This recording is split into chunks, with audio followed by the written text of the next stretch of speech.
गुरुदेव, मैं कौन हूँ, मेरे जन्म का उद्देश्य क्या है? मुझे इन प्रश्नों के उत्तर नहीं मिल रहे हैं, कृपया मार्गदर्शन कीजिए। अच्छा है, उत्तर मिल गया तो बड़ा मुश्किल। उत्तर यदि मिल गया तो अज्ञानता है वो। उत्तर नहीं मिलना ही अच्छा है। ये प्रश्न वैसे प्रश्न हैं तो हमारी बुद्धि को में बार बार उठनी चाहिए। हर बार उठता है तो तुम कुछ और आगे कदम उठाते हो, क्योंकि इन प्रश्नों से जो जीवन में अनावश्यक चीजें हैं वो सब गिरने लग जाते, दूर होने लग जाते। गुरुदेव, आध्यात्मिक पथ पर बंकनाल क्या है? वह शरीर के किस हिस्से से संबंधित है? देखिए, शरीर में बहुत सारे नाड़ियां हैं। एक ज्ञान की नाड़ी है, ऐसे ध्यान की नाड़ी है बंकनाल ने। वो जो बीचों बीच शरीर में होते हैं उसको बंकनाल। तो हर नाड़ी में जब प्राण जाता है तो हमारे भाव अलग अलग उठते हैं। ये बड़ा विज्ञान है अपने आप में, विस्तार से इसको जानना पड़ेगा। गुरुदेव, शादी का सही मतलब क्या है? यही है कि अपनी स्वतंत्रता को अपनी स्व इच्छा से दे देना। अब दूसरों की बात को पूरी तरह से मान लेना। अब दोनों एक दूसरों के बात मान लेते हैं तो बड़ा अच्छा सुगम हो जाता है। जो श्रद्धा रहे एक दूसरे में, विश्वास रहे एक दूसरे में, और निचावर करें सब, यही स्वतंत्र। और शादी भी करोगे, तुम अपना स्वतंत्र भी रहना चाहोगे, तो ये तो बनने वाली बात।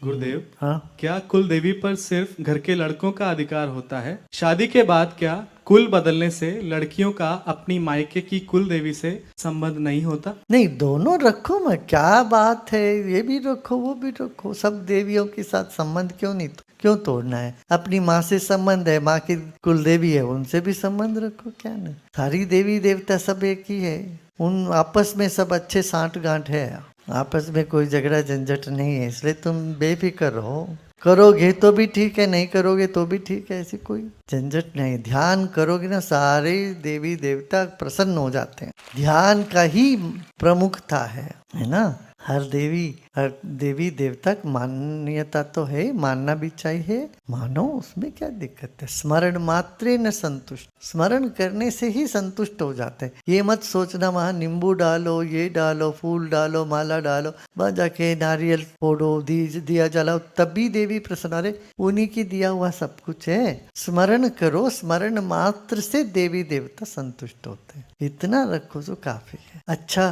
काम करिए, ऐसा मन होता है तो करिए, जाके वहाँ कुछ पूजा करना करिए। पूजा करना कोई बड़ी बुरी बात नहीं है, पूजा करें, मगर सबसे श्रेष्ठ पूजा मानसिक पूजा है ना। मन में वंदना करे, भाव करे, प्रार्थना करे, वो हो गया बात। कुलदेवी ठीक तो है। गुरुदेव, यदि हमें आपके जैसा बनना है तो क्या करना होगा और इसमें कितने जन्म लगेंगे? हमारे जैसे बनने की चेष्टा क्यों करते हो भाई? तुम हमारा अंग समझ लो, खत्म होगी बात। अब मुझे अपने से अलग समझते हो, हमारे जैसे बनने की चेष्टा करोगे, यूं और यूं नहीं होता है तो फिर दुखी हो जाओगे उसी बात को लेके। ये समझो गुरुजी हमारे, हम उनके अंग है, बात खत्म होगी। सारे हमारे गुण तुम्हारे हैं।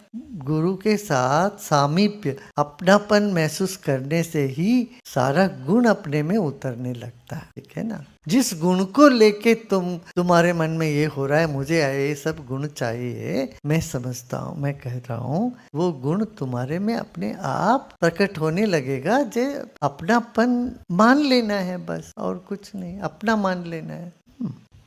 गुरुदेव, मैं अपने आप से खुश नहीं हूँ, अपने जीवन से भी खुश नहीं हूँ, इससे बाहर निकलने के लिए क्या करूँ? वैराग्य थोड़ा रखो। तुम अपने आप को खुश करने की चेष्टा क्यों करो? दूसरों को खुश करने की चेष्टा में लगो। थोड़ा सा ये करो तो अपने आप खुश कैसे हो पाओगे? जब तक तुम अपने आप को सिम्यूट के रखोगे, सिकुड़ के रहोगे तो नहीं होगा। अपने आप को फैलाओ, सबको अपना मानो, सेवा करो, और ये सोचो मुझे कुछ नहीं चाहिए। चाह मरी चिंता मरी, कहते हैं ना, कहावत है ना, जिनको कुछ नहीं चाहिए वही शहंशाह। कुछ नहीं चाहिए, अरे कुछ चाह ही तुम्हें दीनहीन कीड़े मकोड़े जैसे बना देता है, फिर तुम दुखी होने लगते हो। तुम्हारा चाह तुमको ऐसे ऐसे घुमाएगा, ऐसे ऐसे कराएगा, तुम भूल जाओगे तुम्हारा कितना ताकत है, तुम कितने अच्छे हो, तुम कितने सुंदर हो, सब भूल जा दोगे। शांत हो जाओ, थोड़ा सा वैराग्य रखो, बोलो कि मुझे कुछ नहीं चाहिए, मुझे क्या चाहिए, मुझे जो चाहिए वो सब मुझे मिला हुआ है, मिलता रहेगा।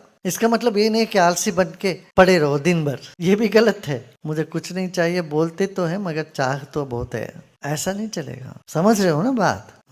दीनहीन होने की जरूरत नहीं, और इस पद में आके तो बिल्कुल ही जरूरत ना। विश्वास भरोसा रखो, अपने में स्थिर रहो, देखो हो रहा है। अच्छा ये बताओ, जो तुम लोग चाहते हो, जो आपके मन की मनोकामनाएं होती है कि नहीं होती? कितने लोगों का होता है? हाथ उड़ा के दिखाना मेरे को एक बार। देखो आप लोग सोचते जो मनोकामनाएं पूरी हो ही रही है, इसको फिर क्या बात है? थोड़ा वैराग्य भी साथ में रखें, ठीक है ना।